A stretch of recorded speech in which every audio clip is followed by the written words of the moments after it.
Let us create this logo with a knockout effect using Affinity 3. I will demonstrate how we use the script to cut through the block font to create this effect. I'm inside Affinity 3. First thing, new document. I will first change the document units to pixels, then set the width to 1920 pixels and the height to 1080 pixels. Leave everything else as default and hit Create Document.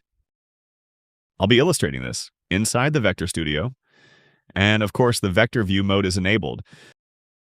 I'll start by selecting the Text tool, then type the first word. I'll change the font to Go Bold Uplow for the block text, and I'll have the font link in the description if you're following along. I'll increase the font size to something more visible. Then under Alignment, I'll align the text to the center, both horizontally and vertically.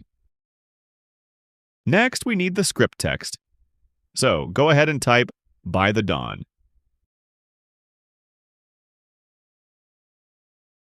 For this one, I'll be using the autograph font. And just so you know, all the fonts I've used in this video are completely free. I'll drop all the links in the description. Now reduce the font size. Then under Alignment, center it up, both horizontally and vertically. Perfect. Actually, let me just reduce that a little. I feel like it's too much. Then center it up again. This is important. Make sure the text you want to use to do the slicing is on top, and the one being sliced is on the bottom. In our case, "By the Dawn" is on top, and it's slicing through threads which sits at the bottom. Now, select all the layers by holding down Control. Head over to Layer, then Convert to Curves. What this does is, it converts your text from being just text to actual vector shapes and paths. So now we have full control over those shapes. Next, select the top group of curves, which is "By the Dawn." Come up here and click Add to merge all the shapes into one single shape. With that merged shape still selected, head over to Stroke and give it a stroke of about 1.6. If your stroke isn't visible, click on Swatches and select a more visible color. Back in Stroke, set a round cap, a round join, and align the stroke to the outside. You should now have something like this. Next, select the curves, head over to Vector, then Expand Stroke. What this does is, it converts that stroke into a filled vector shape. So now you have a new closed shape that represents the exact thickness of that stroke.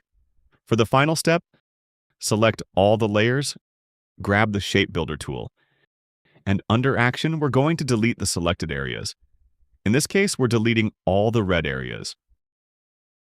Let's begin removing the red areas. First, I'll zoom in so I can clearly see what I'm working on. To delete a shape, just click on it, or drag across multiple shapes to remove them at once. I'll speed this part up.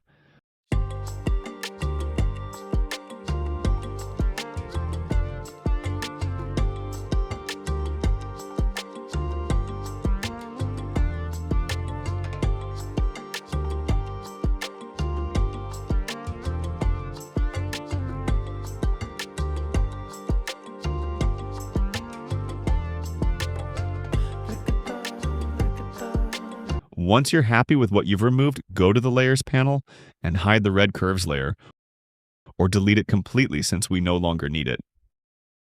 Our new design now consists of multiple shapes. To combine them into one, start by selecting all of them. Then go to the top and click on Add to merge everything into a single shape. With that done, you now have one complete logo, which you can recolor however you like before exporting. That is it for today. See you on the next one.